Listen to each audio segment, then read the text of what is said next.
আসসালামু আলাইকুম, আমার নাম সোনিয়া আক্তার। আজকে শুরু করতে যাচ্ছে আরেকটি নতুন ব্লগ। আজকের ব্লগে থাকছে খেজুরের রস। এই যে দেখুন, খেজুরের রসগুলো আমি ঢেলে নিচ্ছি। ভোরবেলা বাসায় চলে আসলো 2 বোতল খেজুরের রস, খাঁটি খেজুরের রস, অনেক দূর থেকে আনানো হয়েছে। যাই হোক, রসটা আমি ছাঁকনির সাহায্যে ছেঁকে নিচ্ছি যে হাঁড়িতে। পুরো 8 লিটারের বোতল ঢেলে দিলাম, কিন্তু তারপর আমার হাঁড়ি ভরলো না। সেক্ষেত্রে আমি ওই বোতল থেকে আর একটু নেব। বাকিটা দিয়ে আমি রসের নাস্তা আর কি রান্না করব। এই যে দেখুন, এটুকু আমি ঢেলে নিচ্ছি। হাঁড়িটা ভরতে যতটুকু বাকি আছে আমি বাকি বোতল থেকে বাকিটুকু ঢেলে নিচ্ছি। এই যে দেখুন, আমার হাঁড়িটা পুরোপুরি ভরে গিয়েছে। আর যে বাকিটুক বোতল আছে ওইটুক দিয়ে আমি রসের নাস্তা তৈরি করব। এই যে আমি চুলায় বসিয়ে দিলাম। এই রস জাল দেওয়ার মেইন উপকরণ হচ্ছে এই প্রচুর ফেনা হবে। এই ফেনাগুলো আপনাকে পরিষ্কার করতে হবে ধৈর্য ধরে, অনেকটা সময় লাগবে। এই ফেনাগুলো পরিষ্কার করে না নিলে কোনো কিছুই আপনি রান্না করতে পারবেন না। এর রসের 1 নম্বর কাজ হলো এই ফেনাগুলো পরিষ্কার করা। আর এইদিকে আমি নারকেল ছিলে নিচ্ছি। ছিলে তারপরে এটাকে ভালো করে পরিষ্কার করে নেব। তারপরে এটাকে ফাটিয়ে নেব। তারপরে এটাকে কুড়িয়ে নেব। এই তো কাজ।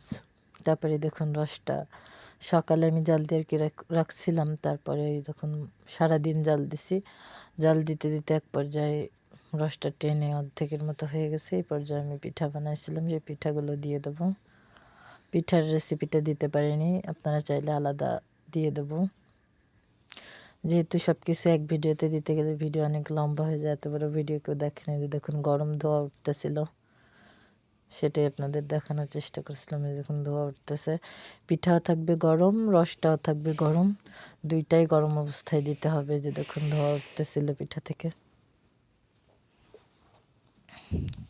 আর এই যে জোড়াটা লাগবে, জোড়াটা কিন্তু ছাড়ানো যাবে না। মানে জোড়াটা ছাড়াতে গেলে পিঠাটা নষ্ট হয়ে যাবে, ভেঙে যাবে। ওই রসের ভিতরে দিয়ে দিলে অটোমেটিক পিঠাটা ছেড়ে যাবে, হাত দিয়ে ছাড়াতে যাবেন না। এই যে সব পিঠাগুলো আমি দিয়ে দিলাম একে একে। যেহেতু একবারই দিন, এদিক দিয়ে আমার আম্মু ভেজে দিচ্ছিল পিঠাটা, আর আমি এদিকে এনে এনে ছাড়ছিলাম।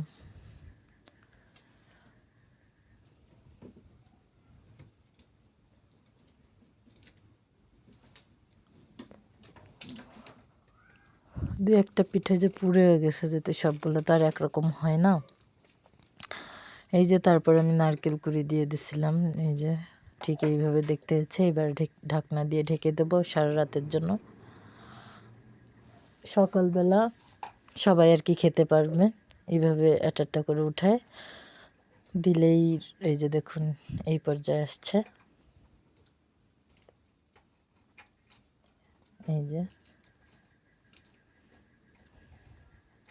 এবার আর কি ঢাকনা দিয়ে ঢেকে দেওয়ার পালা। আর সারা রাত এভাবেই থাকবে, সকালবেলা দেখা যাবে কি হয়।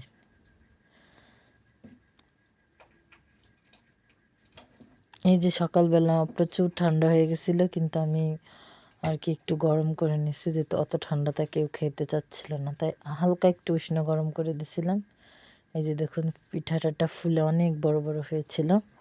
যাই হোক, আমরা একদম শেষ পর্যায়ে চলে আসলাম। সবাই ভালো থাকবেন, সুস্থ থাকবেন। আল্লাহ হাফেজ।